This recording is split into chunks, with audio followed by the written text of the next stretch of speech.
Let me come in. Good afternoon, everybody. Welcome. It is a magnifico, beautiful afternoon on Rietspruit Game Reserve. It's as hot can be. It's very toasty, very humid, but just it's a beautiful afternoon. We are up the sunlight and enjoying the fact that summer is well on her way. In fact, we are at Mamba Dam, which is a dam no more. Mamba Dam is now a mamba pan, a mamba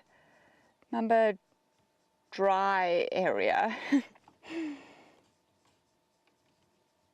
And we have a beautiful male giraffe who looks to be puzzling at the fact that he's always known there to be water here, and now it is dry.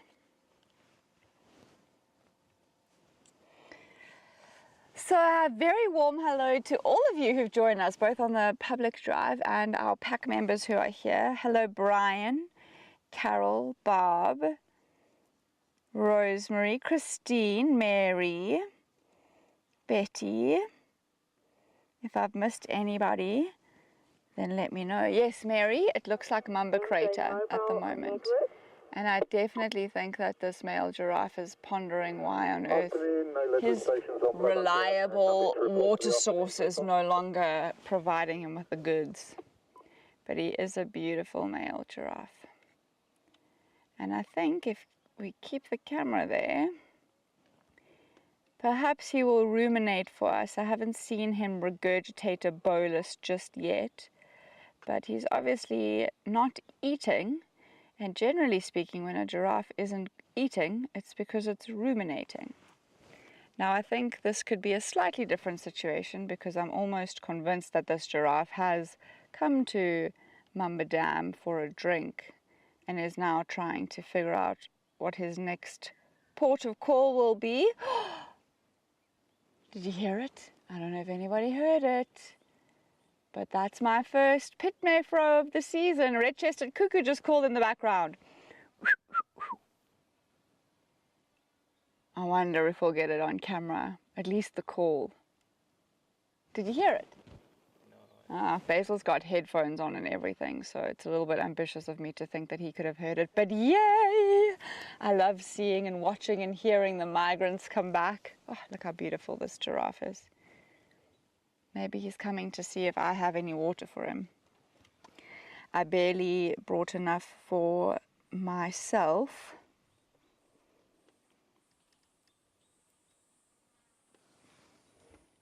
Never mind a big male giraffe. Of course, Carol. Carol says we must wish a very happy birthday to Willow. Happy birthday, Willow. I hope that you're celebrating in all the best ways. Thank you for joining us on your birthday. We like celebrating birthdays with safaris. And so you get to celebrate your birthday with us on this safari. I hope that you have a wonderful day and that you feel very, very loved and special today. That's from me and Basil and Gareth and NFC and from this beautiful male giraffe.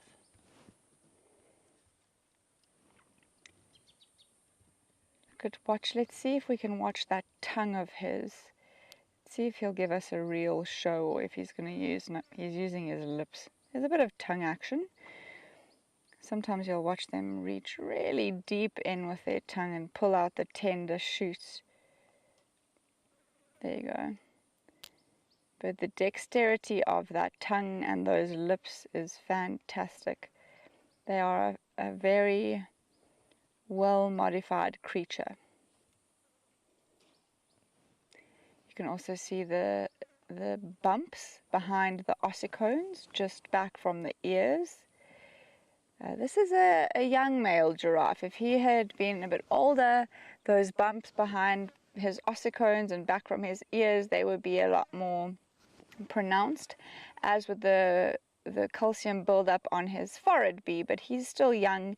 He hasn't used them for much fighting, which is the purpose of them. If we see a female giraffe, I'll stop. But she'll have very smooth and rounded features whereas this male he's already started to get all knobbly and angular in his face, and that, as I said, that's going to just continue to perpetuate as he ages and as he fights and as he uses his ossicones and his forehead and the back of his head for fighting, swinging his neck and hitting his opponent. Those will become more pronounced. And it's important that they become more pronounced because they protect the rest of the skull and the brain, and also they help injure and maim their opponents, so they can be called the victor of the fight and win the right to the ladies. In some giraffe species, it almost looks like they have a third ossicone on the front of the head because there's so much build-up of that calcium deposit between the or like, you know, where the forehead is, just a little forward than these two existing ossicones. And then some of them even grow like a little tuft of hair on it. And then of course through the fighting it wears bald. So, but that we don't see that in the southern giraffe. That's not a modification that they develop. But he is beautiful. And he's got a seriously rich coloured coat, which is lovely to look at. That richness in his coat is beautiful. And well, this is actually something that's been very contested, maybe in the scientific communities, but also, if not contested, then highly debated. But the coloration of giraffes, so it's very clear in lion populations that the lion's mane will grow darker the older the male gets. It is associated with testosterone in lions.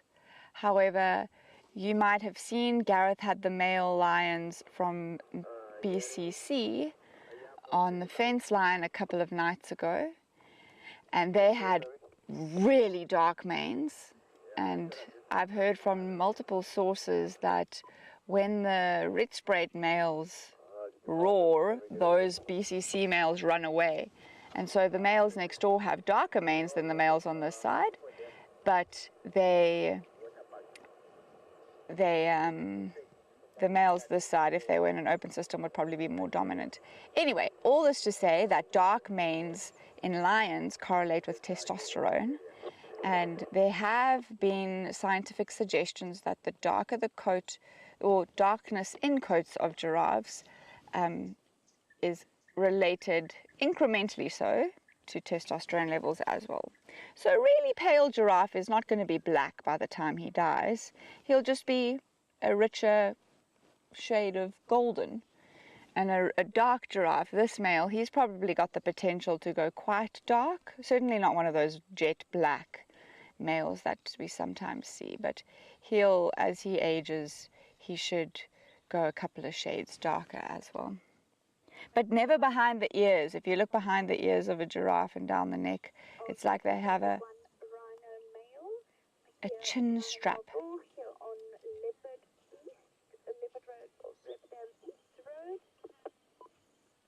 Oh yeah, are you coming to investigate? He's tall, but certainly not too old yet. And of course he has the freeloaders, the oxpeckers hopping around, making sure that all the parasites are cleaned off him.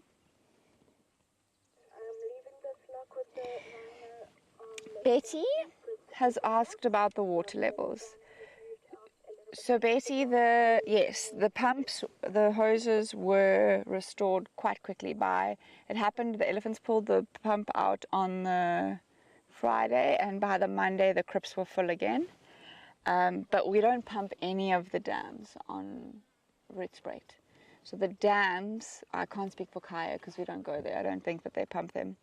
But the dams here are completely at the mercy of the rainy season. So by this time in winter, and winter's dragging on, the dry portions of winter are dragging on this year. October is now nearing its end, and we still haven't had any serious rain. We had 2 or 3 mils a couple of days ago and 2 or 3 mils a couple of days before that, but nothing that's really saturating the soils or filling the dams. And it's good. It's really good that our dams are not pumped. The crypts provide enough constant water, and actually we were chatting about this yesterday on the Zoom drive, but it's very important that water in a closed system, if you have to introduce water, because water is one of the best management tools for wildlife. If you have wild natural water sources, it actually often encourages big movements of game. If you think about migrations in East Africa, even through historically, they wouldn't necessarily or be a stereotypical migration, but the movement of animals through the Kruger National Park before there were pumped dams, animals would have to move deeper in, away from water sources to find forage in the drier months, and then but be doing the trek between food and water. And so it would be a little bit more strenuous on the animals, and it would become a survival of the fittest rather than the survival of everyone. When you introduce artificial water, you give even the least fit an opportunity to thrive. Of course, there are predators who take out those weaker individuals, and that's all normal for the system. But here in a closed system, it is important that we provide water, otherwise nothing would be able to have access to water, and that's just cruel because we've put the fences up. So the crypts are pumped and they're relatively small, but they're a constant supply of water. The dams, because they're not pumped, they actually help draw animals across various parts of the property, especially in months when it is wetter, because all wetter and also drier months when the dams are still holding water. We're getting to that awkward time in the dry season where I think we only have 2 dams that have water in them this time of the year. Waterbuck Dam definitely has water in it. That's a deep dam.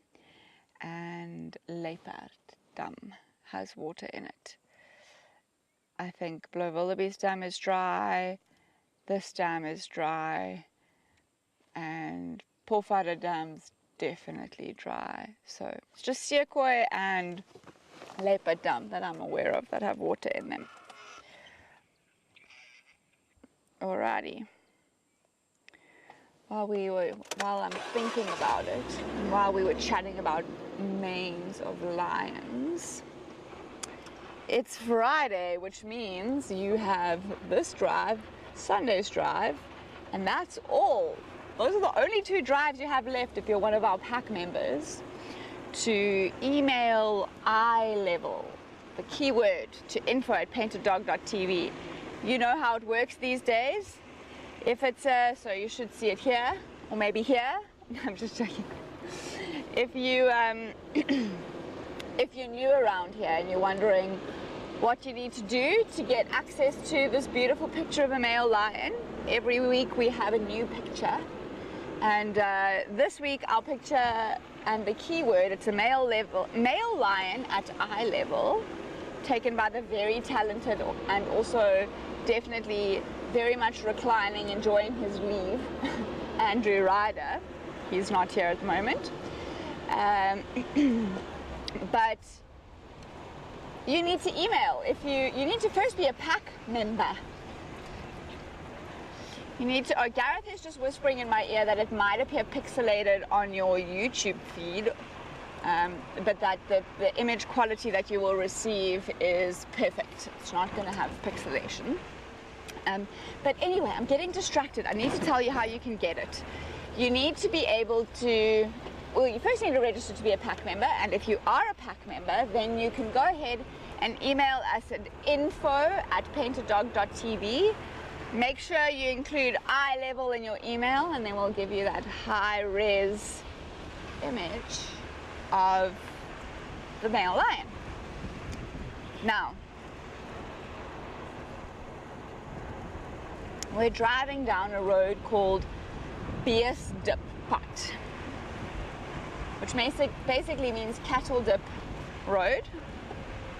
And I had no, well, the other day, I often take this road. This road's one of the roads that I take when we are going out because it takes us into the rest of the reserve.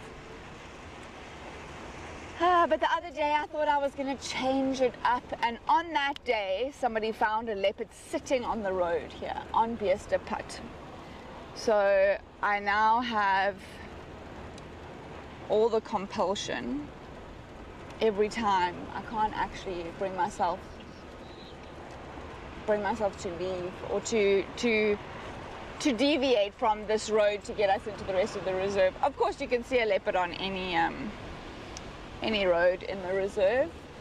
We know that they use territorial routes, and if this is on Kudu-Krip 23's territorial patrol route, I want to be here. I'm struggling a little bit with my YouTube, so if you've sent me comments or questions, just bear with me. I'm going to reboot it and see if I can come across your comments.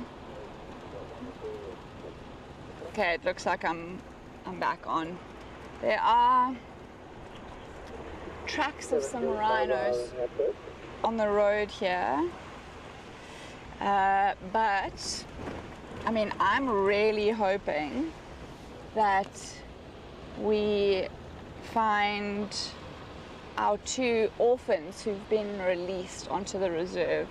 I'm desperate to see Lula and Kalula since their unplanned release, since their escape effectively from the boma. They did a little Houdini escaping. Beautiful. We have some Nyala girls here. Never mind, they're camera shy. So we have seen, and they've been seen almost every day since they broke out 2.5 weeks ago. We're talking about the 2 white rhino cows who were brought in from a facility. Their parents, their mothers were killed by poachers.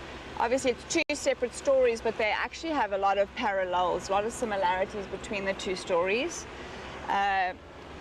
Kalula was orphaned first, and then Lula was orphaned a year later, and they were both between 4 and 5 months old at the time of being orphaned. And luckily somebody saw them, they were rescued, and they were put in a facility where they could be rehabilitated. And then through the wonderful work of Rhino Revolution, they were moved onto Rietspruit. It's all on YouTube if you're interested in watching it back. But they were brought onto the Rietspruit, and the intention was to keep them in a boma, because in a boma they would be safe from the drought. They had had supplement feeding all through the winter, all through every winter they've ever lived through, they've had supplement feeding. And so we just wanted to supplement their feeding until the first rains came so that the bush flushed green. But they chose freedom on their own terms. And so, I mean, I can't really blame them. They had been moved from their pen, which was a nice sized pen with lots of grass and they even had a zebra frame there. But they were moved.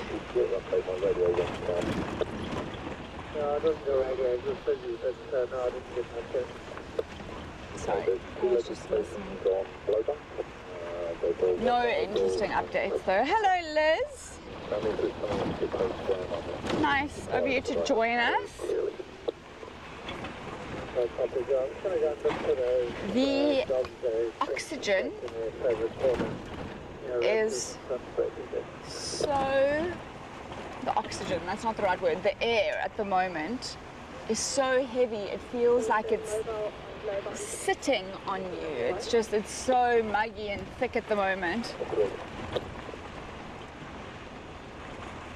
I think we're building for a thunderstorm.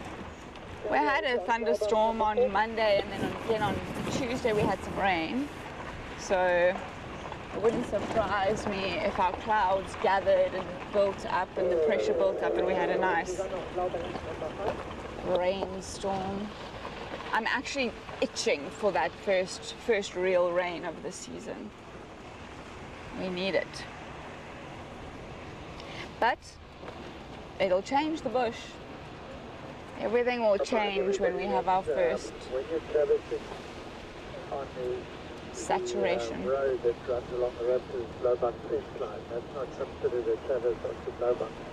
Only when you turn into Lowveld. So if you wanted to go straight to Kaya and went along that road, you're not counted as a person on Lowveld. Hello, Mum Ruth. Jumping on for a short ride today. That's a bit rude. I'm joking. We'll take whatever we can get from all of you. If you can just hop on for 20 minutes, then that's good enough for us. Except when you're my mom, then you should be on for the whole drive. This is such a little cutie. Oh, it's not going to hang around, Basil. Sorry. There was a beautiful baby nyala. I can see it there, and if you really, this is like playing that game. I don't know if you ever played those games in magazines long ago where you had to squint and look at the patterns, and if you squinted hard enough, the patterns would look like they turn into an animal. This is like playing that game. If you squint hard enough through the bushes, it looks like an animal. Some of you might be too young for that reference. Some of you might be too old for that reference. Some of you might not have ever seen what I'm talking about.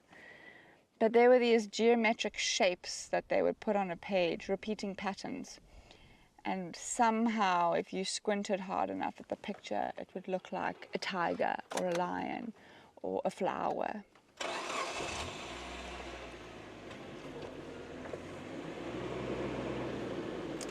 That was a very cute nyala.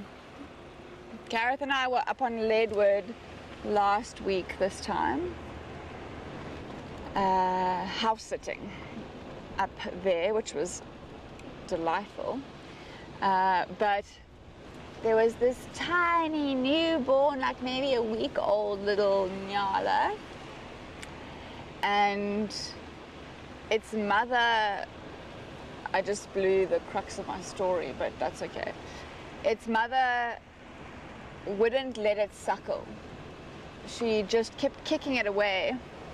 But we saw it, this was happening maybe like midday, noonish. So there was this tiny little nyala, and we were so invested in it, and it was so cute. And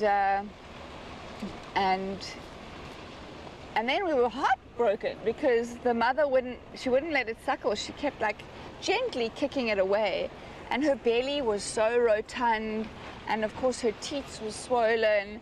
And Gareth and I looked at each other and we were like, maybe this isn't her baby. Maybe this is what's down there.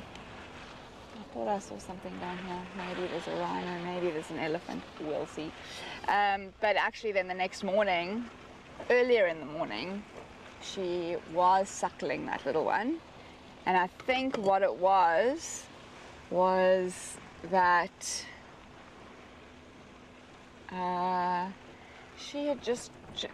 it had eaten its fill the day before, and she was saying, "You're being greedy." And obviously she's looking rotund because she's just given birth. South of and there are also 2 white rhinos at Crib. There's nothing here. I will be keen on those rhinos. I'm about less than 5 out. I'm at Crib with a white rhino bull, so the other 2 white rhinos must be a little way off.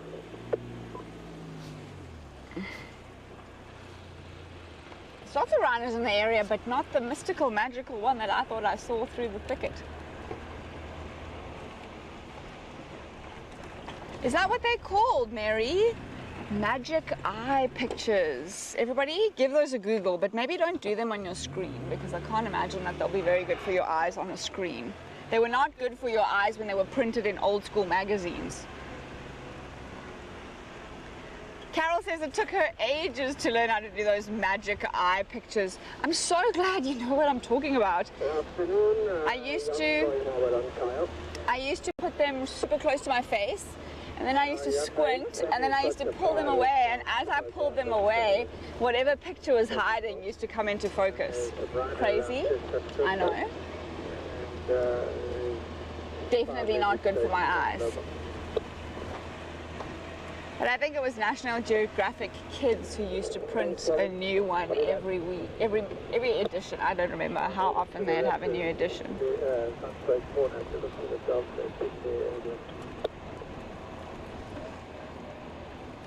Okay, copy. Anybody see them after you left them this morning? Yeah, I don't think so. I was going to watch that area. We left that area where they found things. Towards Contractors Road area. Are people searching in the north for cheetahs and people searching in the north for wild dogs? Somebody's found some rhinos, not so far from where we are now. And I would love, just looking at what was on the road there. I would love to see a rhino. I love a good rhino sighting. Yesterday on the Zoom drive, Basil and I navigated a cheeky pair, 61 and 62, a brother and sister who have long since fledged their mother and linked up with one another. They probably do know that they're siblings, but it's just very natural when rhinos leave their mums or are kicked out because she's had a new one, that they find other rhinos to pair up with. They are very social. They don't like being alone. But these two, they really didn't want us to drive past them. I mean, they're not even fully grown, but they had all of the attitude you can imagine. So they're going to be really fun when they're a bit bigger and they frolic around.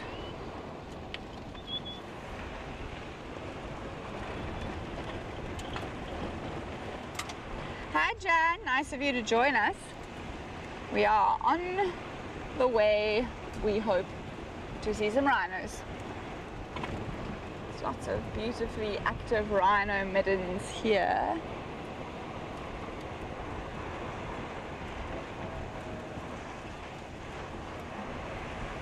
Because there's lots of beautifully active rhinos here. That's why there's lots of beautifully active rhino middens. It's because we have a fair amount of wonderful, chubby, hornless unicorns. They're a whole lot less unicorny without their horns, but they're also a whole lot safer. So we're happy with them just the way they are. Safe and can anyone confirm without the new cows that come there? No, not this.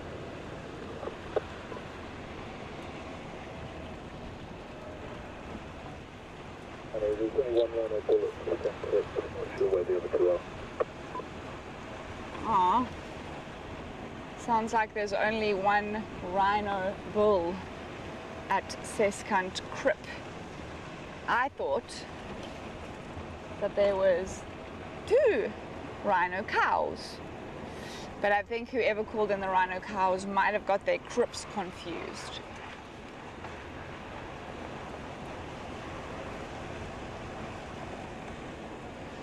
Lula and Kalula are very easy to recognize at the moment, because when we did their relocation, we horn trimmed.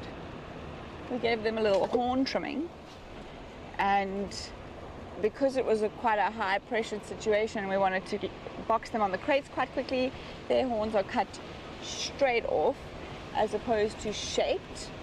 Usually when you're doing a horn trimming, it's the only procedure you're doing on a rhino.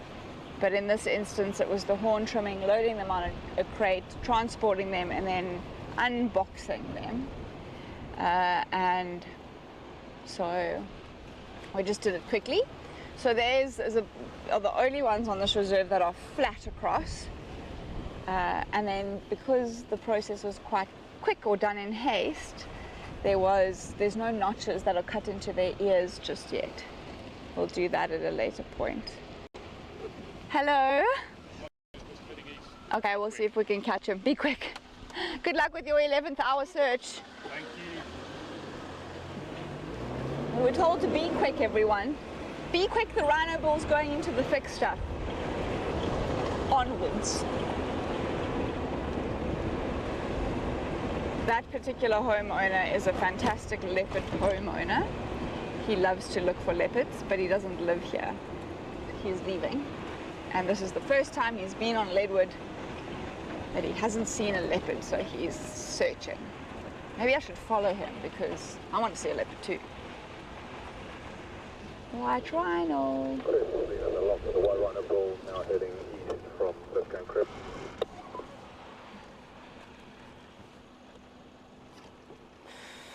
No, you can see on the ground where he's been sloshing around. That's a nice rhyme. I should definitely... Sometimes I think I should write some children's books because there's so many fun things. Oh, found him. Okay, let's see if we can get a nice angle on him. I'm going to pull forward a little bit, Basil. And can you put him in the hole there? Back up. Oh, he's moving off. Okay. North of First Country on First Camp North. Very clear.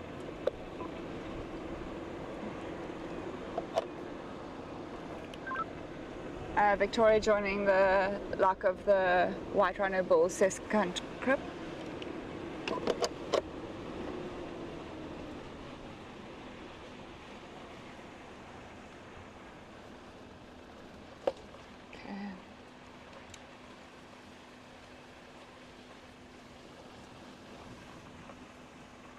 Okay, he's going to come out in front of us. I hope he's not like in a cheeky mood. No, he should be fine. Look at that. Number 10 with the wonky nose. Jokes, his nose is absolutely fine, but he's got a little bit of a lip on his... I'd like to respond to the elephant sighting. horn. I'm a few minutes out. Apparently there's an elephant sighting. I didn't even know that. He's on over next to the road at the moment. Copy, sir. Okay, we're going to follow him. Let's see where he goes. I think he's going to spray. I'm going to try to get ahead of him. Hold on, Basil. It'd be nice to see him properly and not look at him through thickets. So we're going to shoot through here quick. And he's watching us.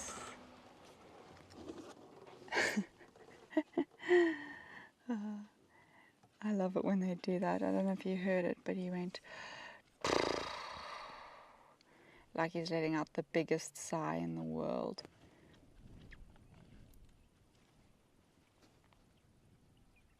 Okay, I'm going to pull forward a little bit again.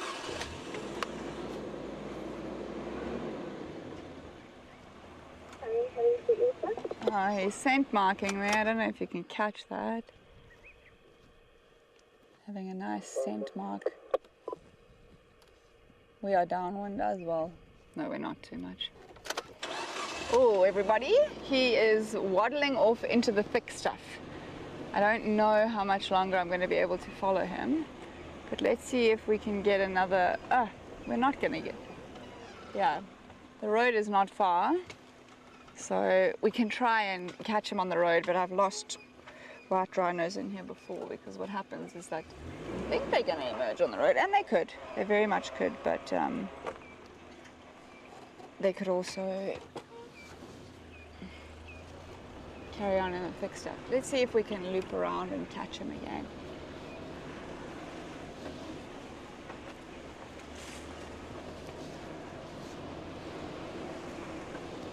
Also, the road, well, it goes parallel to where he's walking now. Hopefully, he angles a little bit to the north. We should catch him again. We should see him again. I shouldn't say catch him. I'm not particularly in the mood to catch a white rhino bull. Catch up with him. That's better. Catching up with him is better than catching him.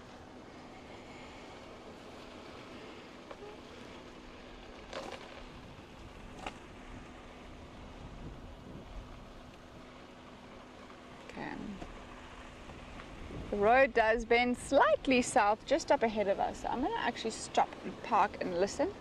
If he continues on his trajectory, if we hear him or see him again, there might be a nice access point into the bushes where we can see him once more. And it would be really nice if he does head towards us, then we'll get a great view of him. You can see this gorgeous, where is it? How do I do this? That way. This beautiful shepherd's tree. Don't worry about zooming in on it, Basil, but it's so iconic. I love it. A Boschia albitranca, that's what it's called. Okay, we're just going to sit here and wait for our white rhino bull.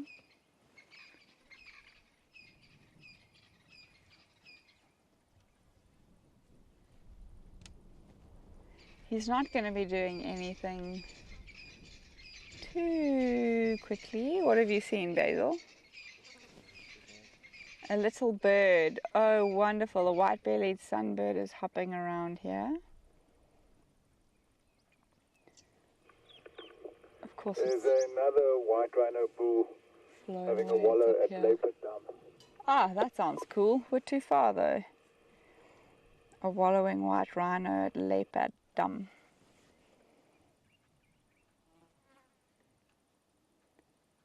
It's a fun thing when you watch a rhino having a mud bath, because they really want to get the mud into all their nooks and crannies. So they'll be lying and they'll go down and they'll get it in their armpits and on their legs, and then they'll kick their legs up and they'll try and get their back, but their weight is a bit off balance, so they often flop. You know, when a baby is learning to roll over, that's a lot like what happens when a white rhino is trying to mud bath, but it's so much more clunky and so much more messy and just so joyful to watch a white rhino rolling around.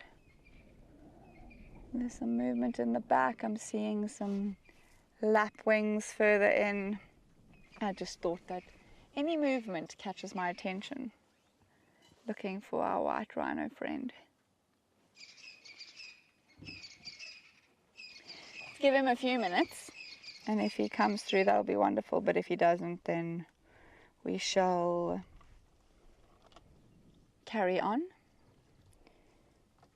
and see what else we can find.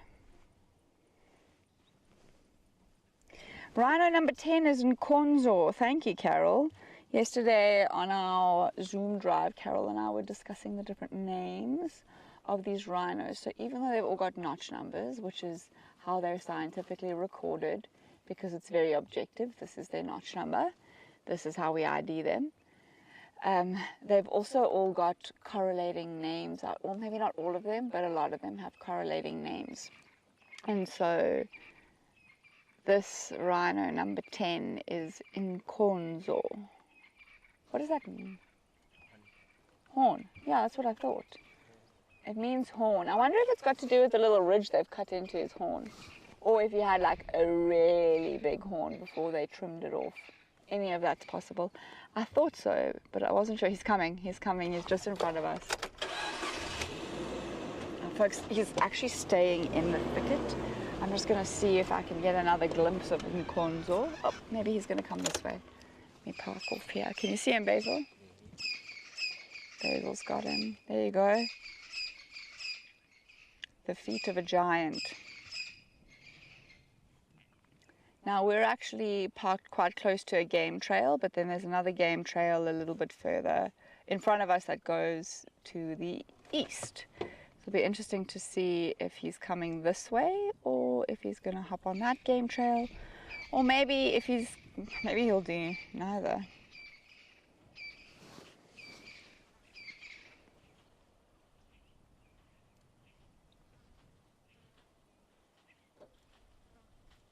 Right now, he looks like he's coming our way.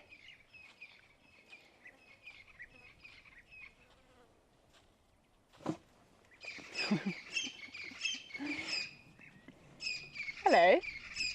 Hi. Nice to see you. He was so in his own head there that for a minute he didn't see us. I might give him a tiny bit of space because we're on his path. Oh, he's going to spray right here. I'll let him do that and then I might. Oh wow, this is amazing.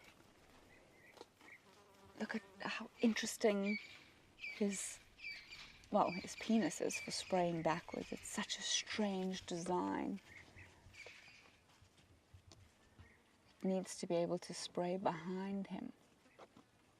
It's like a hose. That was so cool. I thought that he was going to be confused because he paused. I expected him to be confused because we're right on his game trail and he was going about his business as rhinos do, very, in his own world. And then he saw this tiny little shrub in front of us and sniffed it and then looked up and saw me. And I thought he was going to, stand there going, well, where do you want me to go? But actually he wanted to spray that little tiny shrub and he moved off. Amazing. Another car has joined us here. Hi, Jennifer.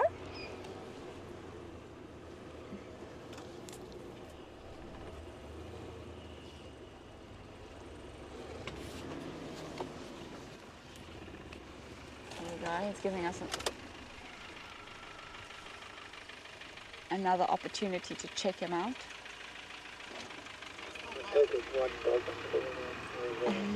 Hi.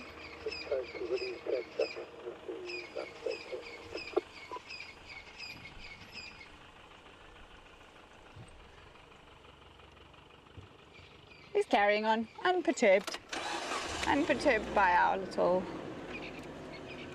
viewing of him. Well, now that somebody has gone ahead of us, no problem. They are on the lookout for those two females, I think. They are searching for the two girls.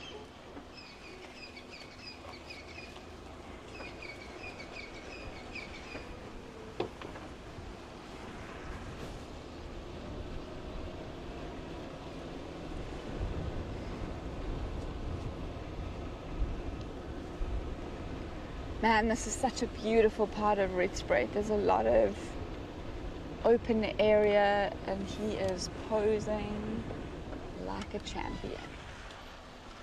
Let me see if I can get ahead of him, Basil. Oh, look at him framed by another boskia. Oh, that's it, that's the one. Let's park there. Nope, he's gonna move past. He's kicking up some dust in there. Stiff legs breaking the ground for better saturation of his urine.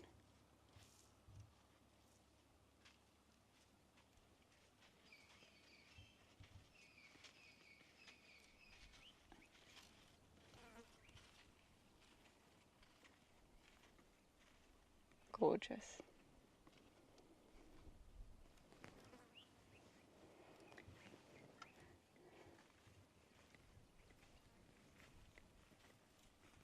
If you listen, you can hear his footfall on the sand.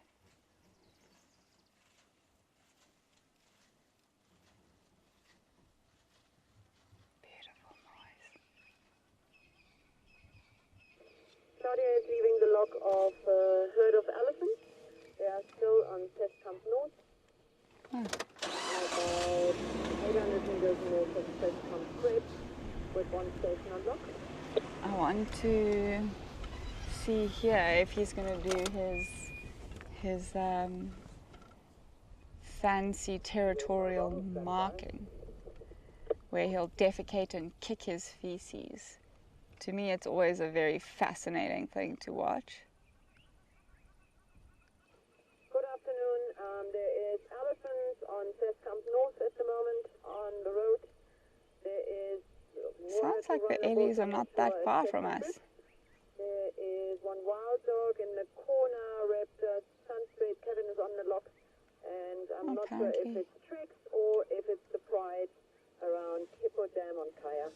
And there is about 5 vehicles on that road at the moment. He's really investigating that midden, but he didn't want to use it. It's very interesting. So I wonder if he's not maybe I I don't know, that was strange behavior, you know. He's definitely the dominant male in this area, but you would expect him to defecate and to kick his feces, and he didn't. He just investigated. Perhaps he's the most recent scent that's at this midden, and so he's decided, oh well, I don't need to maintain it.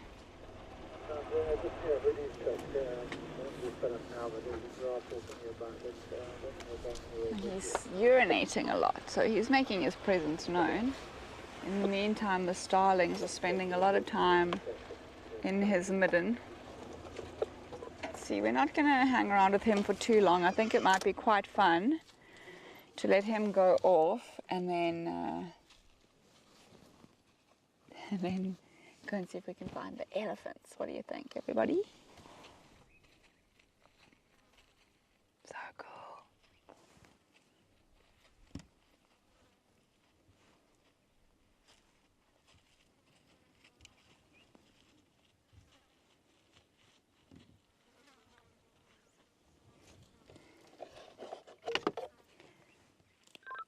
Stations. I'm going to be leaving this white rhino bull to himself. He's continuing north on Rietspruit North, just north of the junction with Rietspruit.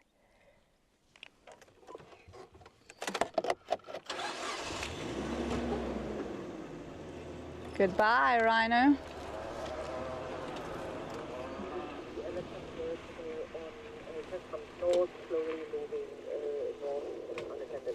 Okay, I'm going to see if we can catch up with those ellies.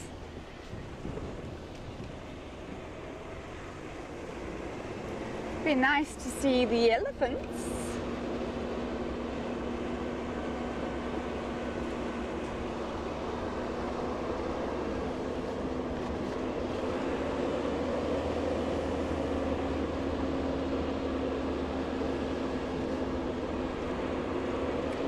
I do love the shepherd's trees on Rietspruit Game Reserve. They are beautiful. They are big. They are robust. You can understand why they would provide respite for shepherds, because I've never seen such big ones, but when they're big, they provide quite a lot of shade, and they can also grow in such desolate areas that they provide the only shade. Looks like someone's zooming up in our direction. I'll pull over. Hi there. Good afternoon. Well, how are you? Did Kevin say he's unlocked with the dogs? No, I think that I don't think he's found them. He said he's looking for them. Ah, I heard something with it's at least one. I thought he saw one. Maybe. Oh, okay. But I don't think so. I know that he was following their collar ping. So. Ah, that's why. Okay. Elephants are just on here. I'm gonna go have a look. The rhino's also just here. Yeah, I had female and calf. They were walking on the western side of the road. Okay, okay. I didn't see them again. They were going that side, and then there was a rhino male apparently. Yes, here. that's who we just had. He's just walked, yeah. He's here. Is he on the road? He's moved up onto Rietspruit North. Ah, okay. Thank you very much. You're welcome. Enjoy your afternoon. Thanks, guys. you too. Cheers, bye.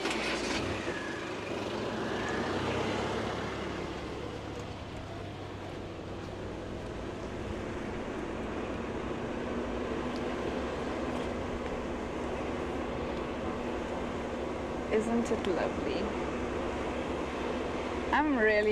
I really love summer out here. Oop.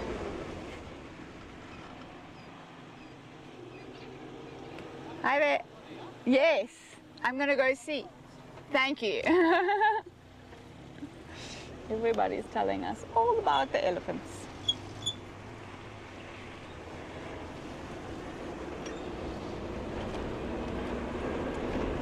These elephants really get around this property. A few nights ago they were causing chaos in camp, ripping up all of our beautiful big trees, and now they're on the road in an area where we don't care if they do a bit of bush thinning. In fact, we would be very grateful to the elephants if they thinned out some of the bush here.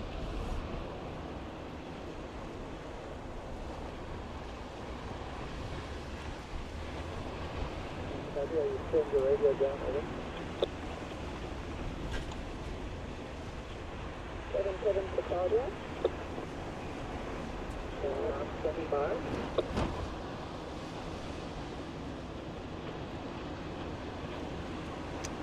All right, Basil, let's spot us some elephants. Station with the elephants coming to Glen. It's open up at the moment, Glenn, so they are north of Chester, moving slowly north. Copy that, Glen. I'm heading there now. I'll also be keen to follow up on those elephants. I'm a couple out. I can see them. I'm not a couple out, I'm with them. Claudia, okay.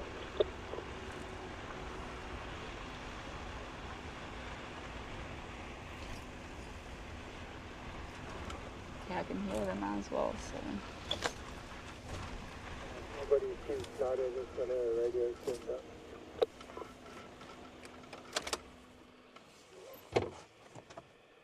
Oh, there's another one on our left. Clear 9 Glowbunks, number 6. So, we are definitely with the herd here.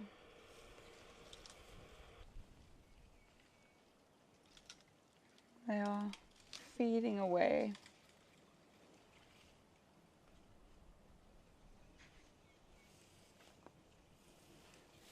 Don't do it. Oh my gosh. That is some supersonic strength.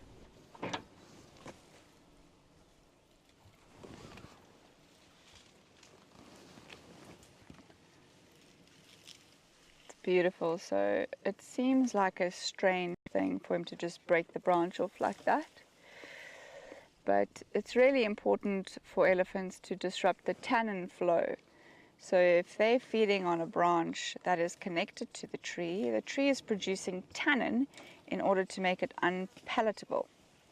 Now, if it's unpalatable, they can only eat a few mouthfuls before it's no longer possible for them to do that, because the taste is gross and because it actually can hurt their stomachs.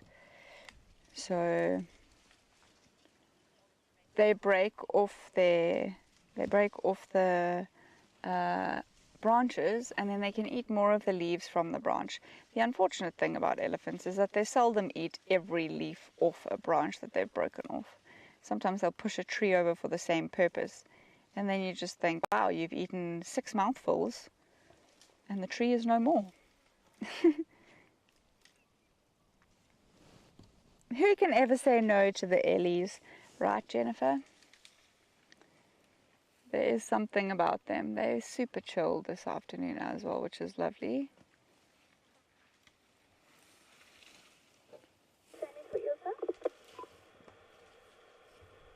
I'm hoping that another one's going to come out onto the road.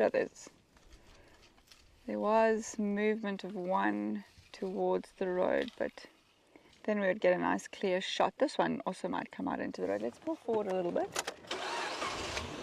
Let's position ourselves so that...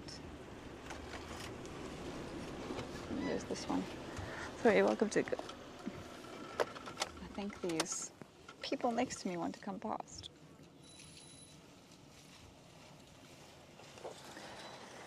You're welcome to go past.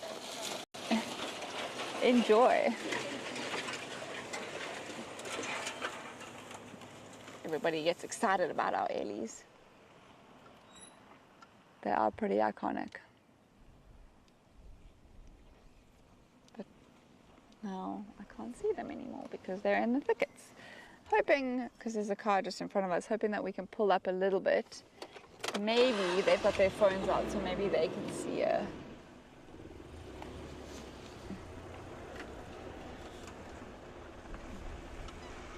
No, they've gone deeper and deeper into the thicket. Oh, there's one right here. This is the one they're looking at. How's that, Basil? Cool.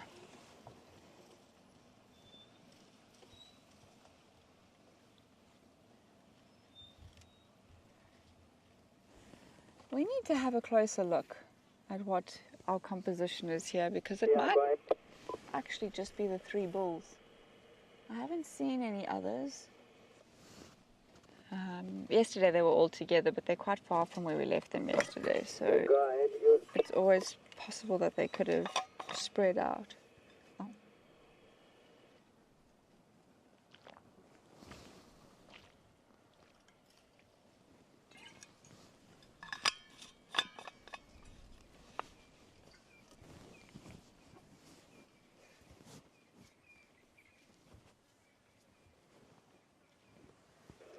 Coming.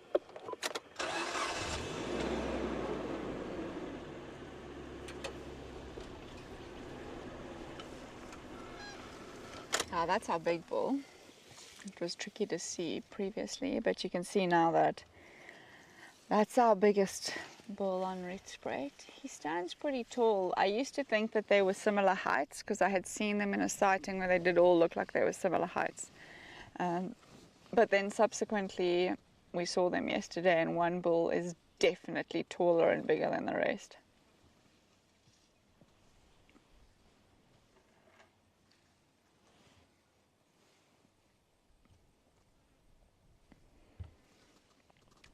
We've always had the 2 bulls on Rietspruit, and then we lost one. He went next door, but we got another one that came this side, and then our one from next door came back. So we say we have a bonus bull.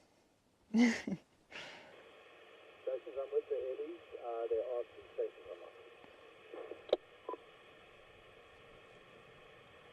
This is a fantastic way to have the sun start to set. Well, it's not starting to set just yet, but I can feel that dusk feeling is settling. The heat that has been quite oppressive today has started to lift, and there's a bit of a breeze picking up, so I definitely can feel that the evening is being ushered in. The afternoon is leaving and the evening is coming in. I think we're going to turn around. There's no view of any elephants here. And go back, not the way we came, but go back because there are cars on the road. So let's do that.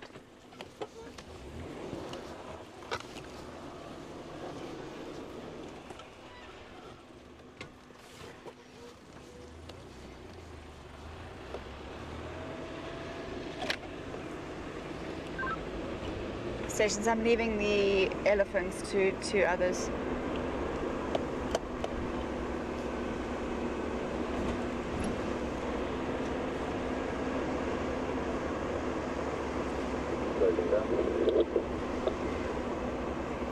Should we go on an adventure? Let's figure out where this little 2-track goes, Basil. I like a good 2-track.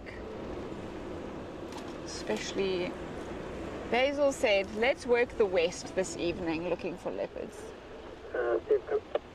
Basil's words, ladies and gents, not mine. They could happily have been mine.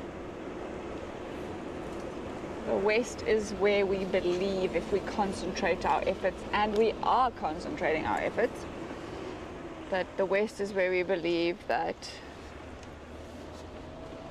we should be able to start to get a little luckier with our leopards, the more comfortable they become with the cars.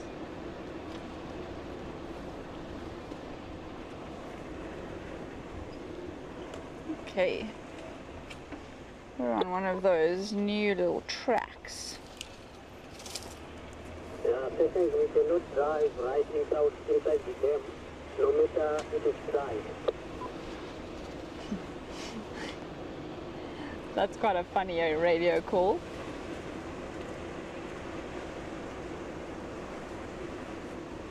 Somebody must have driven inside a dry dam, and somebody else is just saying, just remember you can't do that. It's actually really good that people remind one another and hold one another accountable to that kind of behavior, or in the situation where you're driving on the dam. The problem with the... Kevin did have the wild dogs and has subsequently lost them. So the reason you don't want to drive on any dried up water beds water sources, particularly dams, is because there are quite a number of species that through the driest parts of the month actually bury themselves under the mud and can sustain life. They're all ectothermic creatures, so cold-blooded creatures, and that means that they can almost stop their bodily functions. They go down to minimal processing, minimal metabolic rates, and that means that they can survive under the ground with no water in the body of water that they... I can go either. It goes back up to Seskampat. Basil's being my GPS in the back. But it's fine, we can go. We'll go this way for you, Basil.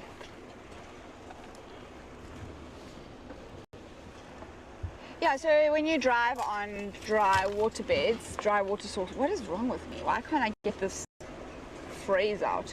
When you drive on an area where there would have been a dam or certain riverbeds, or in areas where there should be water, particularly dams and muddy soils, you run the risk of actually really injuring or even killing organisms that are surviving beneath the surface.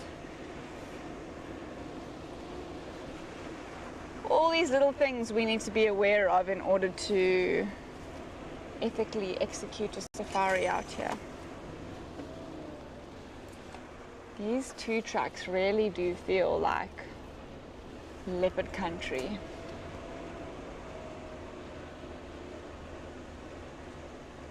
It's going to get a little bit overgrown for a minute. Hopefully we don't... Nope, it's fine.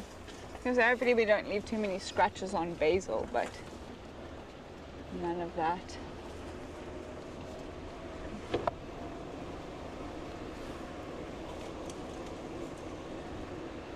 Just on my right, on my west, is the Diepsloot little river.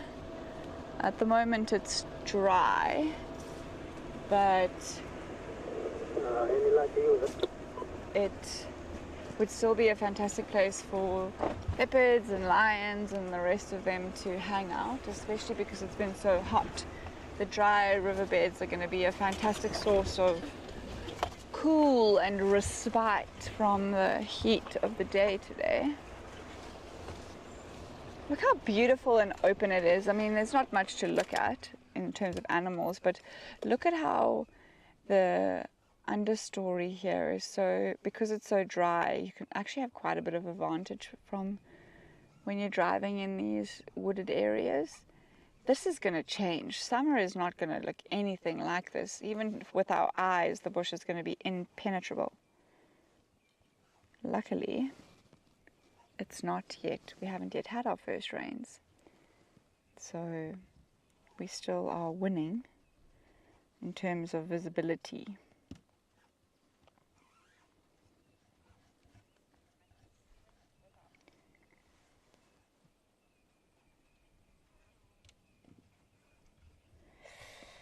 Jennifer,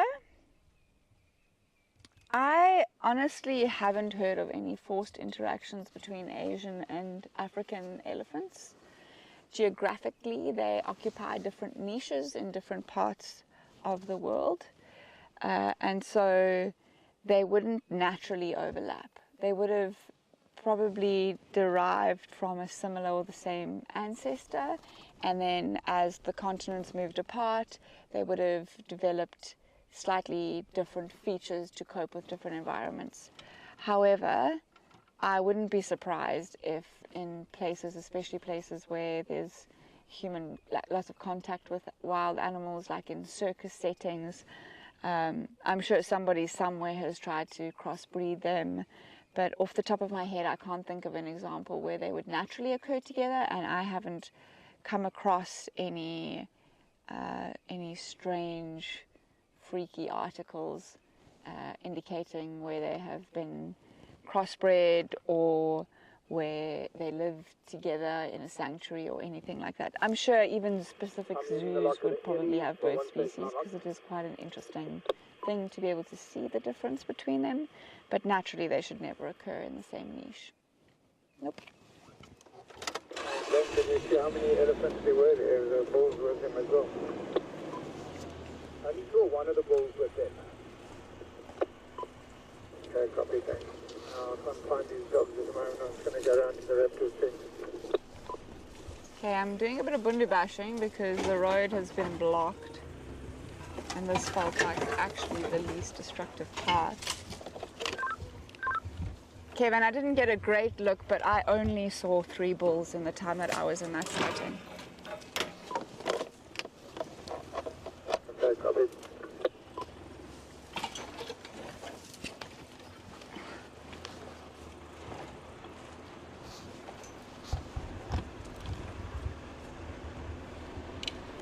We're gonna pop back out of Seskant Crip, and then I think we are gonna follow Basil's gut and push west. Why not? Let's explore the west this evening. It's been a lovely hot day, which means that any self-respecting big cat has probably done little to no moving.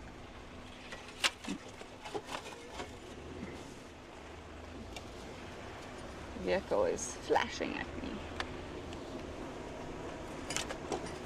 Let me quickly see if I can stop it.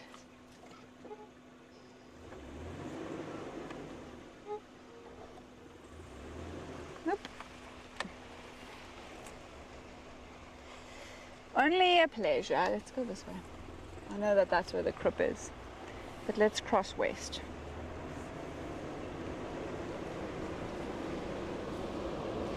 Technology does not seem to be on my side today. It keeps kicking me out of YouTube, and it keeps kicking me out of my little map.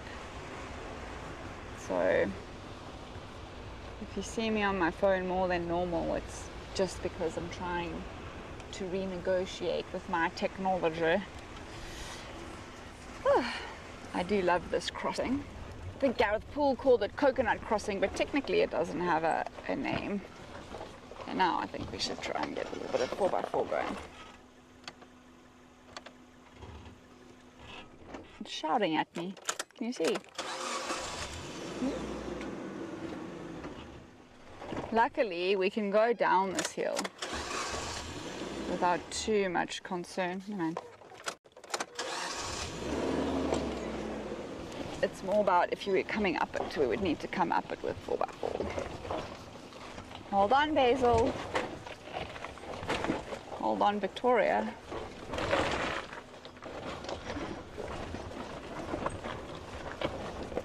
I feel like a kid at a four-wheeler rally driving race. I need a helmet, and then I'll feel like I look the part going down this crossing. Bouncing me side to side, making sure I engage my core. Nice and tight. Okay. We are in the west now. Let us search. Let us find a leopard. Or something.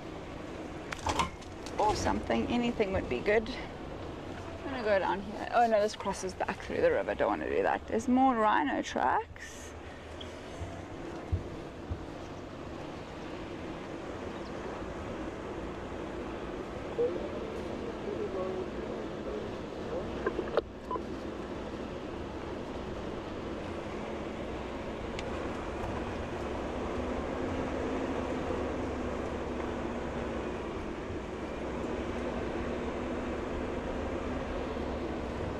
I'm going to take some of the paths less traveled, some of these little 2 tracks. If they're not so often frequented by vehicles, firstly we have an advantage with our little Suzuki because we can squish into all the necessary spots.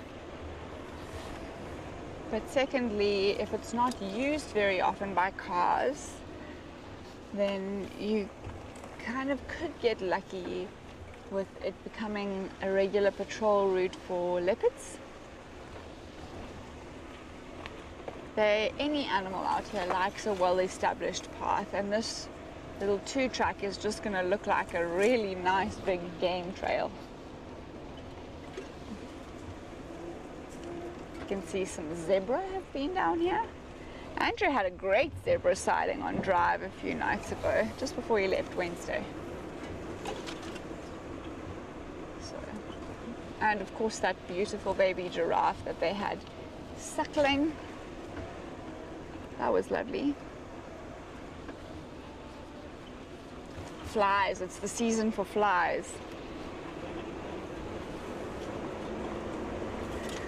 Flies and mosquitoes are back to torment us.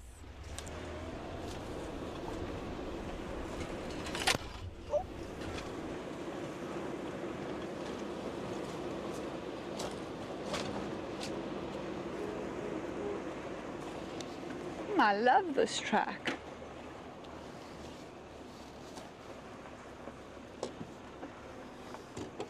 I feel like it could be very promising. Now following the western bank of the Diepsloot south.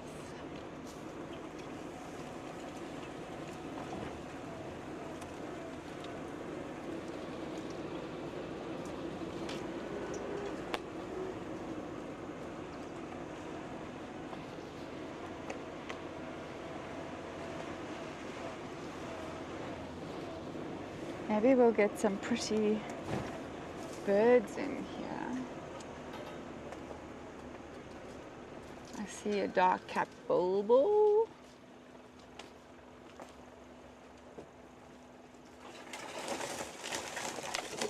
Crunch, crunch.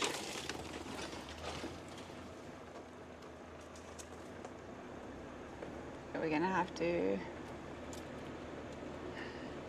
have a little bit of momentum to cross through here, because I don't know what's potting with our flashing 4-wheel drive sign. Okay, hold tight folks, mainly Basil, but all the rest of you too. Whee! Too easy. Too easy, give us another challenge. I'm just joking. This is so pretty in here. Alright, now we have a decision to make. Which way do you think we should go, Basil? That way or this way? You want to go this way?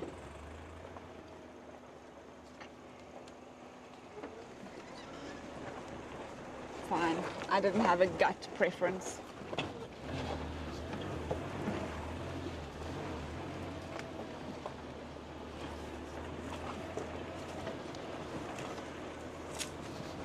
Sometimes my gut screams at me when I ask somebody else for an opinion. Which way do you want to go? And then they say a way, and I'm like, no, I don't want to go that way. Let me check if any of you have anything to say to us.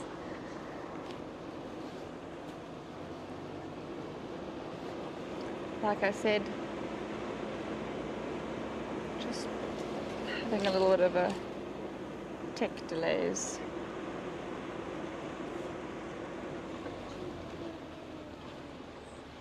Doesn't look like I've missed anything.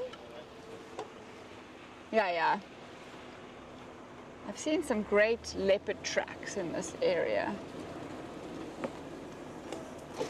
Now, but we're just going to follow the bank rather than go into the river.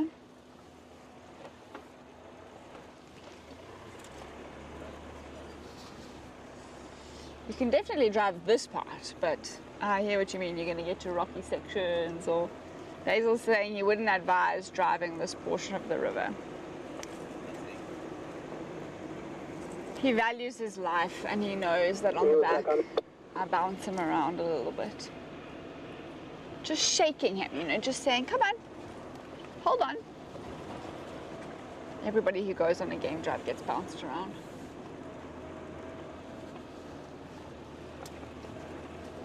This is beautiful. I'd love to find the pride in here, or some cool animal. It feels very wild in here. So that's really good. It's a nice feeling. We are going to pop out on the western fence line, so we're going to have gone very far west now. I'm navigating all of these elephant destruction. Just watch yourself here, Basil. Okay, minimal human damage. Neither Basil nor I have a single scratch to show for that fallen over piece of a, I think it was a Terminalia.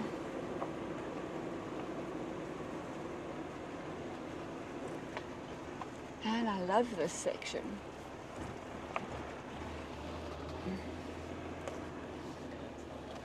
This one is Antioch Sloot. Antioch Sloot track.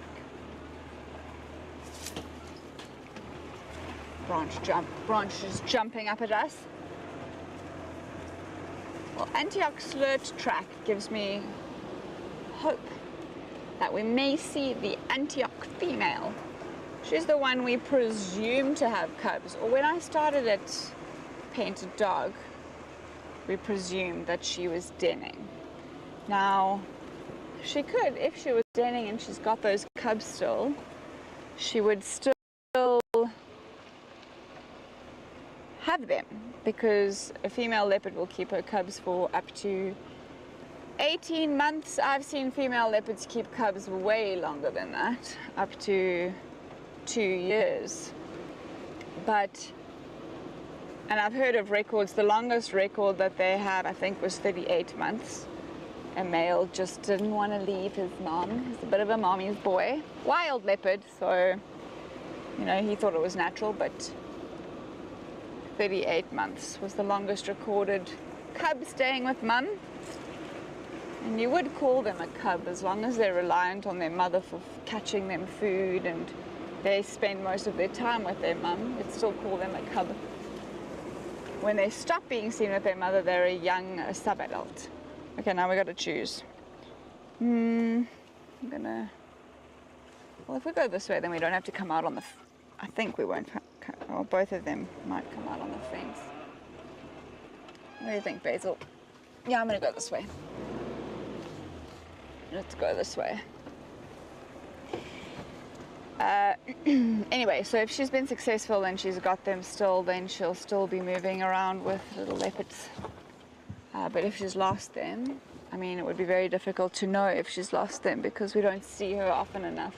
We've tried with camera traps. Andrew, myself, and Gareth have been diligent about setting them up and checking them, but so far the most exciting thing we've seen on the camera traps has been Andrew's legs while he's setting them up and setting them down.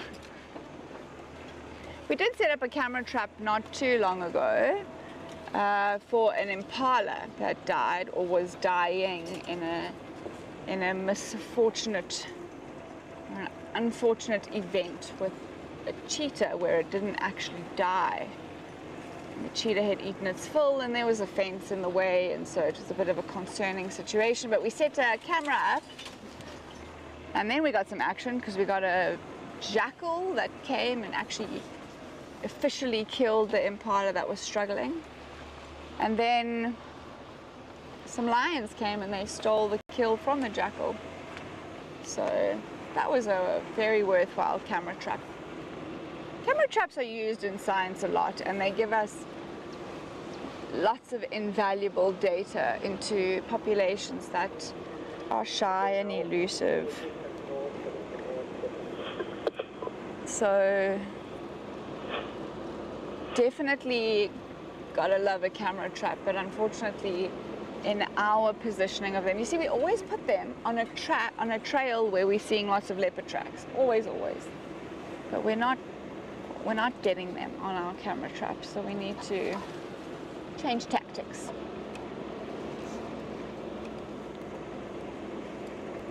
Now we're in Scallum Savannah. This is Basil's favorite area. I like this area.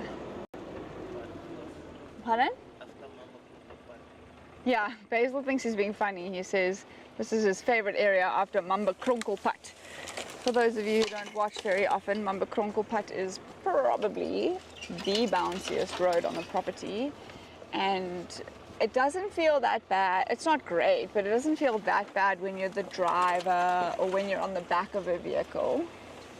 But apparently if you're a cameraman, you feel every bump because your focus is not on the road. So you're not stabilizing yourself or preempting what it could feel like or bracing for it. You're just working the camera. The cameramen tell me that the worst road on this reserve is Mamba Kronkelpad. I love this area. This is so beautiful.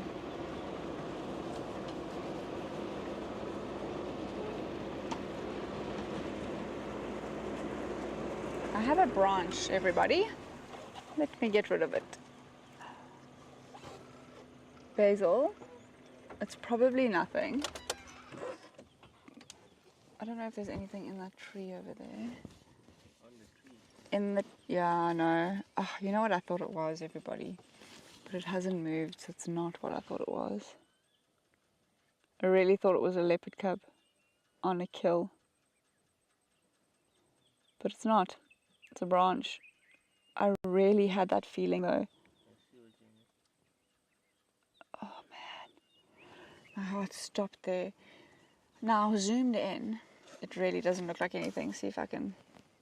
No, I'm not going to be able to. But that in the middle of your screen was what I saw when I momentarily got very excited. Because we're far enough distance that if it was a young leopard, it might not have panicked. But we're close enough, and I don't know, that there's like a leaned over look to that branch. It just caught me. Also, leopards only feed on a carcass one at a time. They take turns. So seeing a young leopard feeding on a carcass wouldn't mean that mother and the other cub are not here. It would just mean it's this one's turn. So, whew, that is the closest I've ever felt like the feeling of seeing a leopard on Rietspruit. That's the closest I've ever come to it.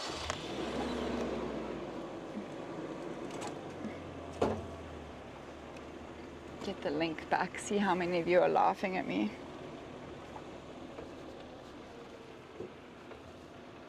Sure.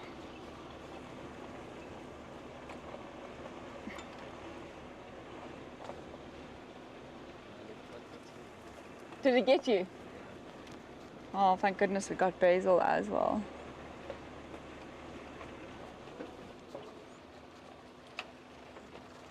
If you break down or get lost, will you get rescued before dark?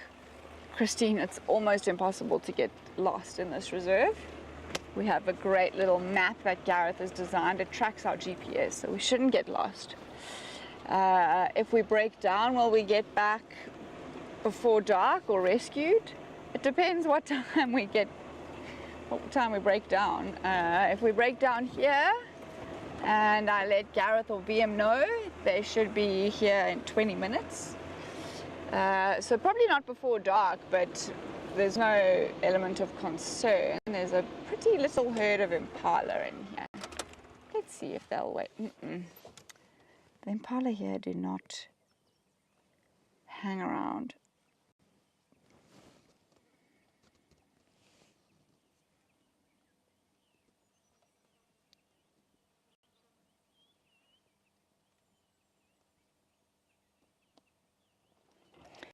So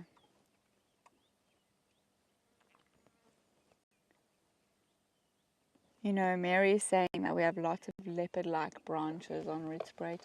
You might be right, Mary, and maybe I'm just a bit cynical. I've never considered myself a cynic because I'm usually quite positive and optimistic about, well, everything. But on Rietspruit, I just don't anticipate a leopard in a tree ever. It's just so far out of my personal scope for this reserve that... And then also, obviously, with the context of spending 3.5 years in a reserve where you literally did just drive around and spot leopards lying in trees, easy peasy,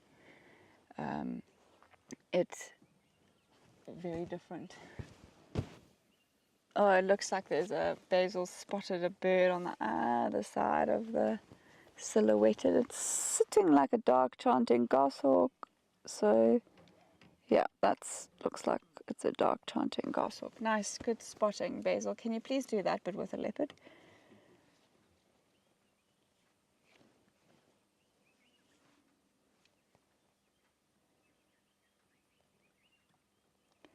I would like that a lot. Lovely.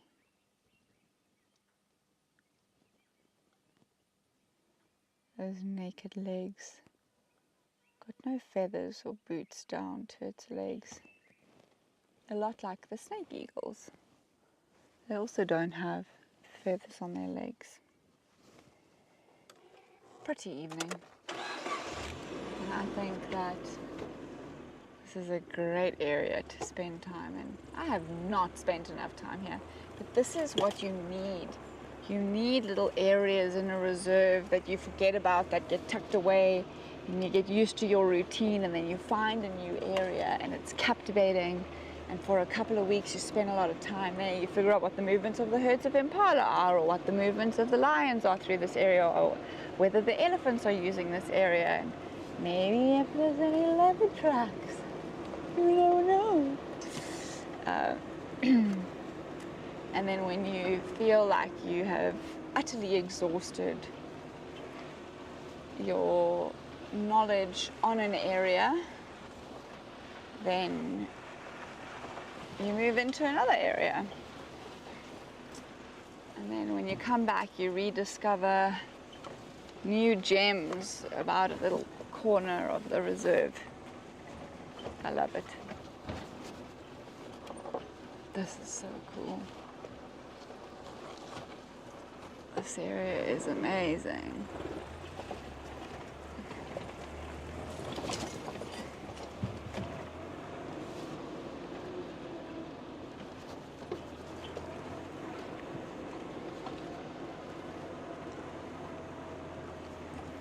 This is a little bouncy. It's starting to feel like Mamba Kronkelpad.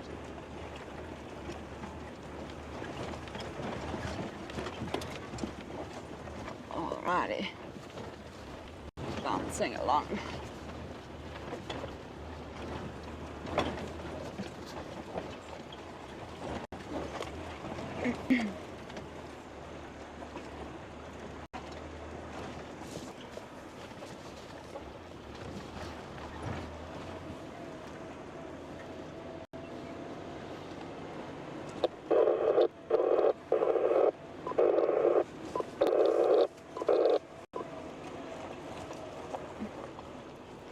This brilliant little civet tracks here that almost made me think that it was my leopard cub that I saw in the tree 5 minutes ago.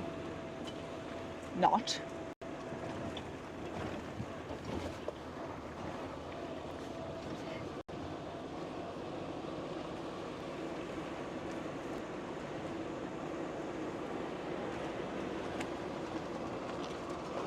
There's some very cool trees in this part of the reserve. Ooh, everybody, we're going to be spending some good time here. I didn't know that I had parts of the Rietspruit to fall, more parts to fall in love with, but here I am. Figuring out new areas that I love.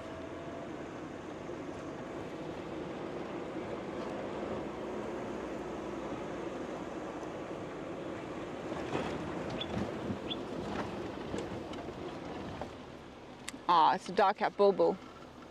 Flew past us. I'm not going to make Basil try and put it on camera. It's a pretty common bird. We had a couple of dark-capped bulbuls, a beautiful black-collared barbet, and some blue waxbills that I was doing the dishes this afternoon, just a few. And there was all of those birds that I just mentioned having such a party in the sprinkler. So the sprinkler was on watering the garden. That's elephant dung in there. It's not an animal. Always got to check. But they were ruffling their own feathers and letting the water wet them because it was a really hot day. But it was so cool to watch them. It looked like they were playing.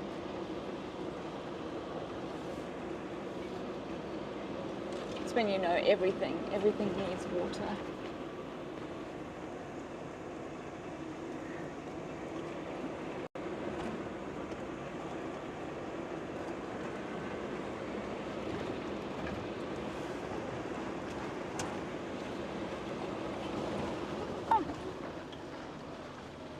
Nyala in there, but putting that nyala on camera would have been tricky. We have a nyala in camp who is spending a lot of time outside at the same window that the birds are bathing, that we could see them from. And so Andrew has named him Jeffrey. And then today Basil said, oh, we should name him, but Basil's been on leave. So I let him know that, you know, Andrew's already done the honors and named our resident Nyala bull Jeffrey. And so Basil decided, well then we're going to be naming the resident warthog George. So we have a Jeffrey and a George, everyone. Our two resident wildlife that they frequent. In fact, they don't even frequent camp. They are part of the camp. They live there with us. Let's go this way. Let's get onto the fence. I haven't driven the fence in a while, certainly not the western fence up against Antioch. So let's head in this direction and see. It's not a particularly fun road, you know, if you're a cameraman. But I've had some good luck on this fence. Our first ever live drive, we had the wild dogs here. I think it's very unlikely that we'll see wild dogs here again, just given that they are on Leadwood. They were seen briefly on Leadwood Kaya area, that area near there. But there is another pack, the Air Force Base pack, or the military base pack. I don't actually know what they're referred to as. They do come on and off Rietspruit as well. So a sighting of them would be, I mean, totally unexpected. But a nice kind of unexpected, a happy unexpected.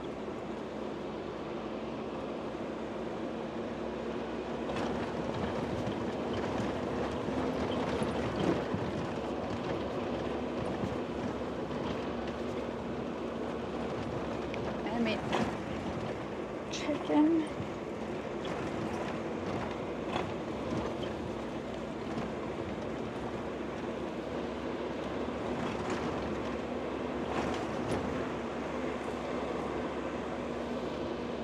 I think that camera trap footage that we got of that female leopard moving between the two reserves, or the reserve and the game farm to our west, was actually pretty much where we're going to emerge now on the fence line. So we do know, or we do consider ourselves to be in the heart of the female who we call Antioch, her territory. Sorry, Basil, but they've already named him. We can't call him George because Carol's already called him Wilbur. Okay, Carol. Carol, you've made Basil very upset. He thought he had finally named something.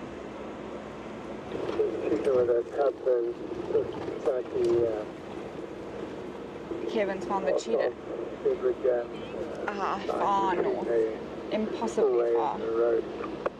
So, is from the videos that you have of this warthog, just to make sure we're speaking about the exact same warthog, Carol, to eliminate confusion, is that the one with the strange protrusion on his rump. Like a perfect squash ball type of growth that he's developed. I don't know if that's the one that you've been seeing, Carol, but that's the one we thought we'd call George. Oh, Waterbuck. They're not on our side. That's so cool. I have not seen Waterbuck on this reserve or from this reserve. That's epic. Kevin, I was what just do you have there? saying yesterday that I love Waterbuck. I've got a carcass here, they're quite full. I'm going to go a little further forward. They are a little bit on the nervous side. Just north of Leopard Dam, not far. So let's see what I can do. Copy, can you also respond? Yeah, it's a development for the Alrighty, I can see one, but I don't know a young one. This is super cool for me. Basil, is that one doable? Ladies and gents, it's like playing that game all over again. What did we call that game? We called it I've forgotten. The Magic Eye Pictures, that's what it is. This is like playing Magic Eye Pictures twice in one afternoon. Looks like, if you really squint, that it's a young male. There's little horns emerging. Female waterbuck, like most other antelope in the Lowveld, don't grow horns. They don't need them because they have thick, dense area where they can escape from predators and hide. In the Kalahari or open systems where it's more sandy and desert, then you see animals with females and males have horns, and their horns are usually relatively straight, and they're used as a defense mechanism. So that's a young little boy that we've got now. We can see his perfect distinctive waterbuck ring.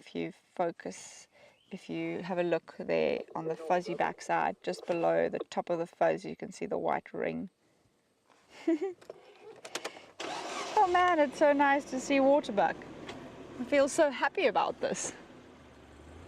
It's so uncanny because yesterday we were chatting. Carol and I had a fat chat about the fact that I have not seen a waterbuck. Now they are standing there relatively still. Basil, can we try there? What do you think? Yeah, we'll try. Come on. That must be Mama. You can just see the little black tip of the nose. This is great.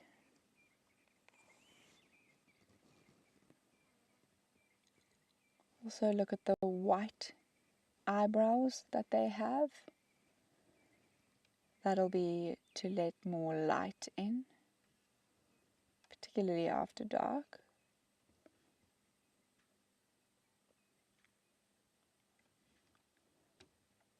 And then also I think the one on the left was ruminating. I watched it regurgitate a little bolus. But that's super tricky to see, and now that they're moving, it's almost impossible. Look at the female, her nose is poking out. You can see that heart on her black nose. They often call these the Valentine antelope, and that's because she's hiding now. But the black portion of their nose is a perfect heart. That's fun.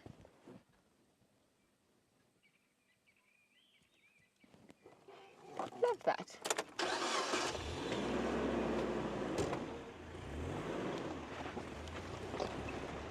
Yay! Waterbuck was not on the list of things I thought I was going to see when I left camp. So I'm pretty stoked. Even if they are next door. It still counts. If we're going to see a buffalo anywhere, this is also where we're going to see buffalo, because the farm on our right is a buffalo breeding farm.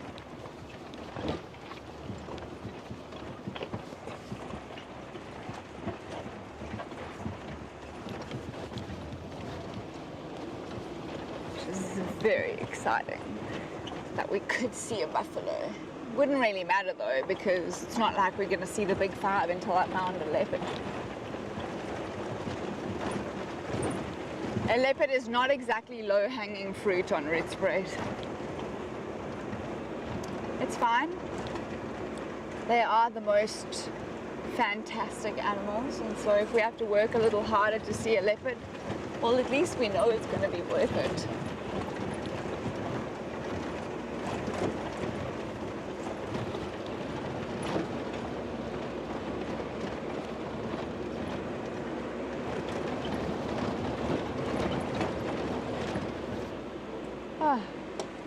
There's some black impala. Looks like, I don't know if you can get that, Basil. Quite interesting. There was a time in South Africa where more exotic looking species were quite coveted. But that has long since died out, thankfully, because you don't want to breed any strange genetics into the population. But this is just, obviously this population still carries a little bit of that recessive gene. And so every now and again, they'll produce black offspring. Good camera work, Basil.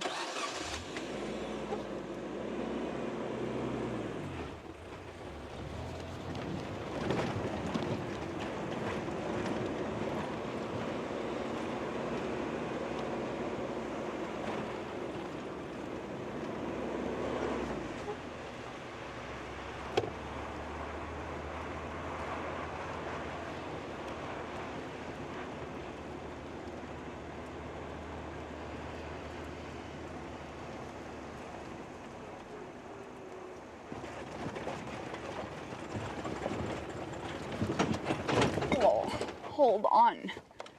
I was hoping our 4x4 will flash in 4x4. There it is. It's not engaged.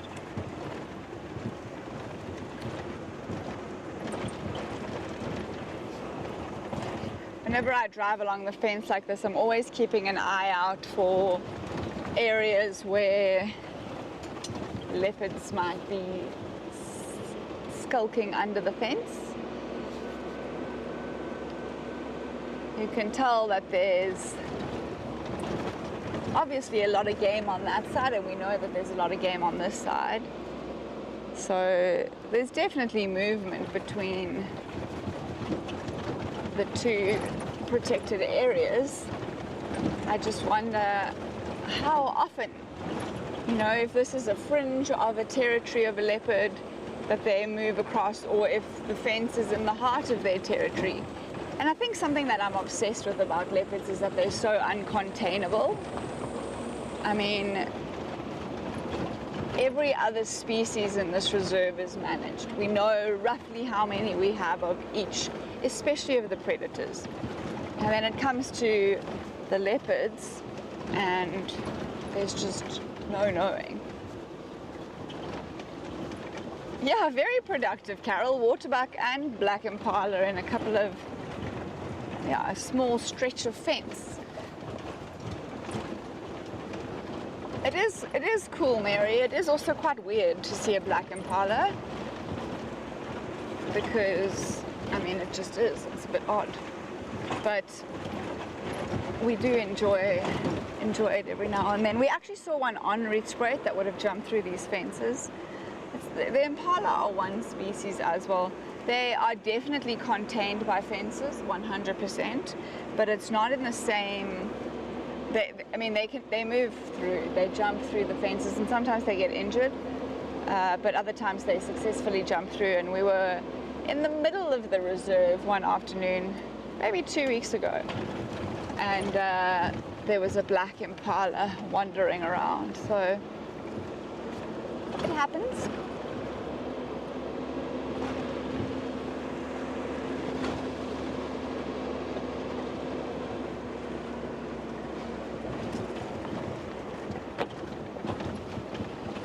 Now, I'm gonna stay, well no, we can go down the airstrip.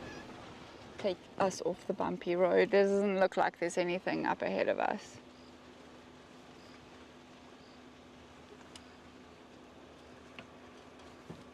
Oh, I so wish the wild dogs would come back and live down here again. It was lovely having them in close proximity, being able to check up on them.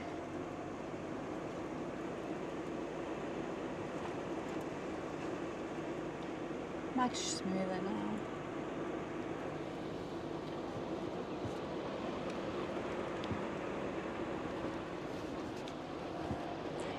It's amazing how much light we have in the evenings. 2 weeks ago by now it would have been pitch black.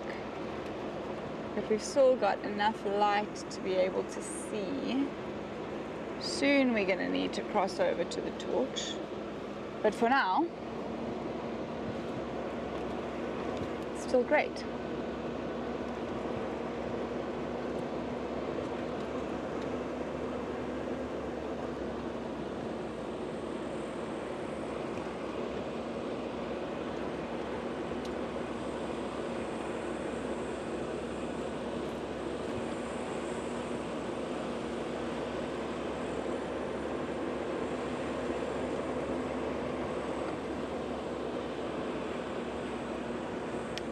Basil's put a light on me, so he thinks it's getting dark. It is getting dark, but in a good way. We like the dark because it brings a bit of respite from the heat and the predators. I would love to see if we can't find, leopard anytime soon, one of the other mesocat carnivores. Imagine a serval or a caracal, something like that.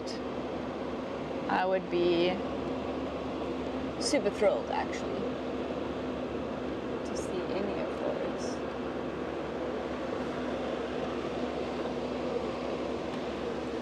I'm not hearing anything.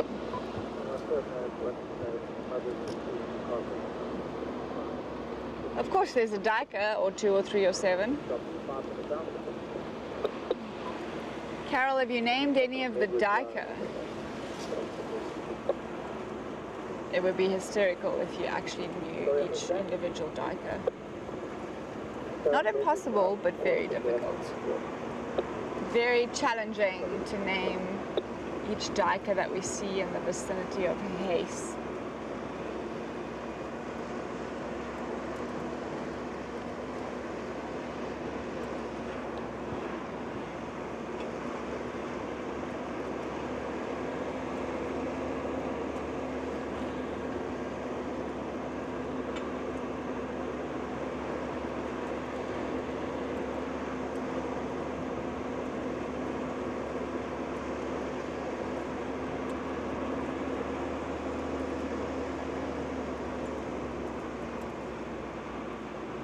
Now, it wouldn't surprise me if we found a rhino in this area. White rhino number 3, bull 3, spends a lot of time in this area. He could also have been the one that somebody else saw and called in around Leopard Dam. There are tracks of rhinos. There's always tracks of rhinos. This is part of our walking and running route in the morning. We've stopped running. We feel like running is not a safe thing to do in the bush, but walking, if you have the training and your senses are heightened and switched on, it's really fine. Obviously, it's one of those things that you do in all caps at your own risk. And since I know my mom is no longer watching. Thank you.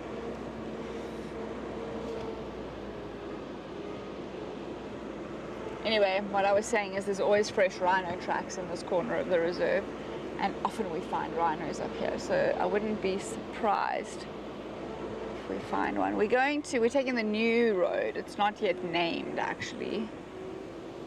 but we're taking the new road down towards Mamba Dam.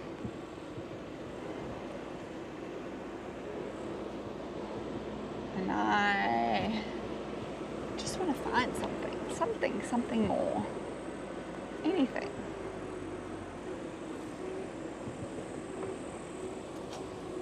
Let's start the sky up.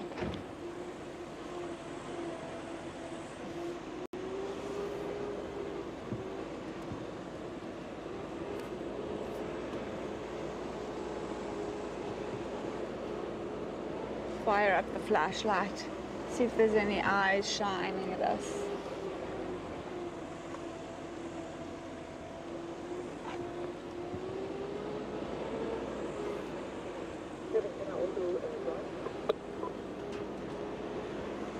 Go onto the spillway again, and we go onto the dam. Sounds like aliens have landed in my radio.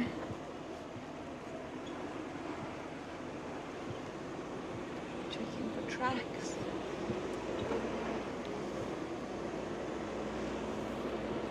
We are back at Mamba Crater. No water, and thus no animals here. It's not always the case. Just because there's no water doesn't necessarily mean that there won't be any animals.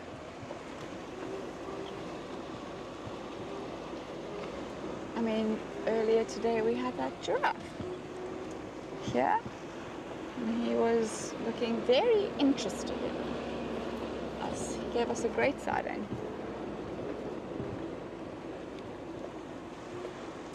Just go a little bit up the road here, covering good ground now for leopards. Gotta whisper it.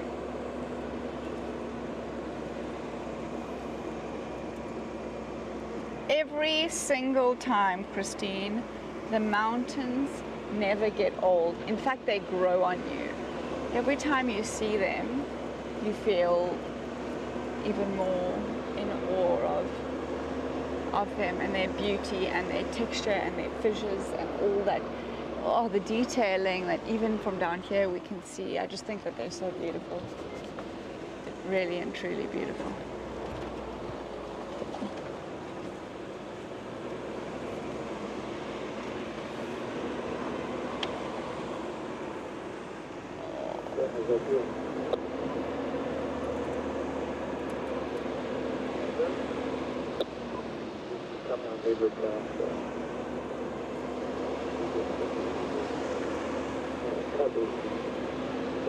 They're one of my very distinctive favorite features of Rietspruit is those mountains. The northern parts of the Drakensberg, or the northern Drakensberg is rather what they're called.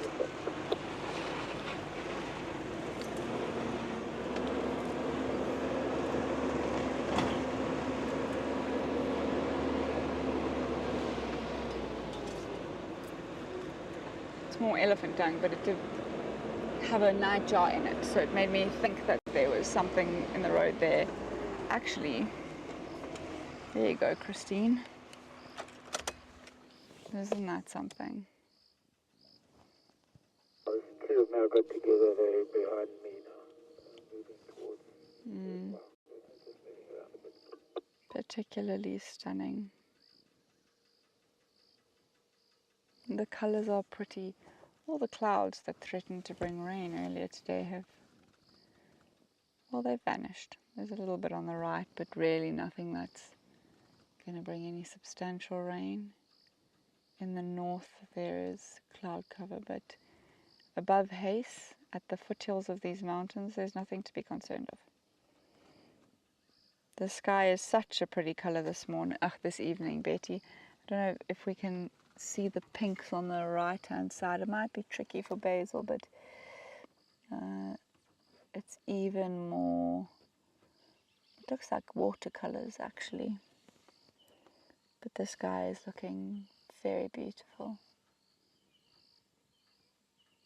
and it's coupled with this, still with that this heat, which I love. I just feel like it's such a safari combination to feel warm, have the sun set in all these different colors, and have the textures of the mountains and the clouds and the line, of course, of the trees. I love this. I love this feeling. I'm going to keep moving because I am being annihilated by mosquitoes.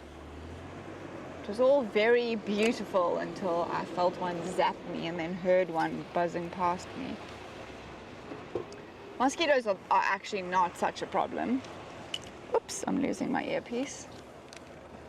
Really, they're not such a problem, especially in these parts where we're not concerned about any real diseases. But they're just a nuisance.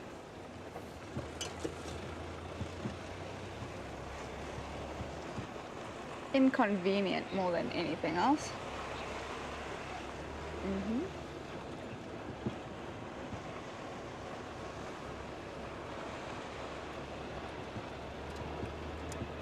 We're going to get onto the fence line again, but from a different angle, and then we'll drive towards the mountains, and that'll be pretty.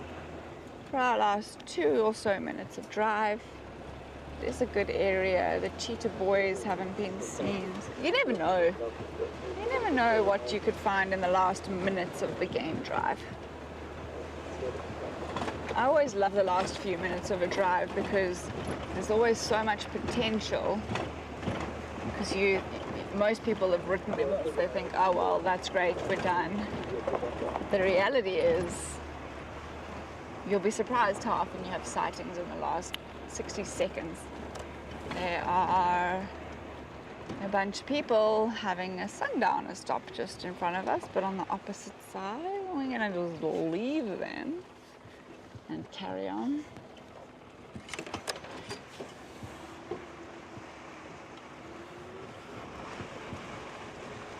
Ah, there's your view.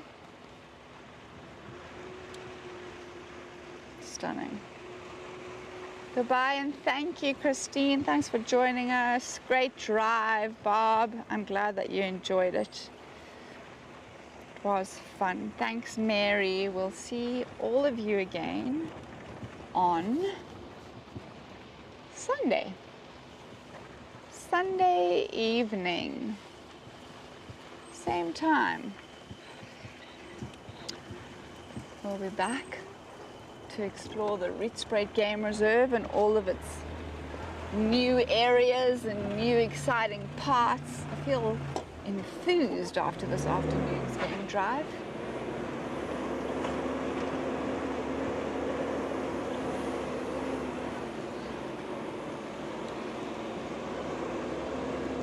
And of course,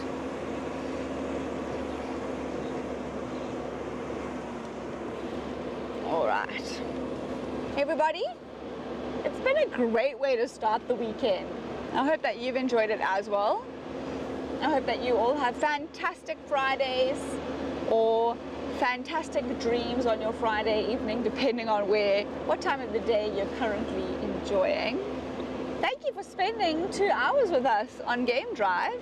I hope that you all have a wonderful weekend, and we'll see you all to close off the weekend 4:30 our time on Sunday. Bye.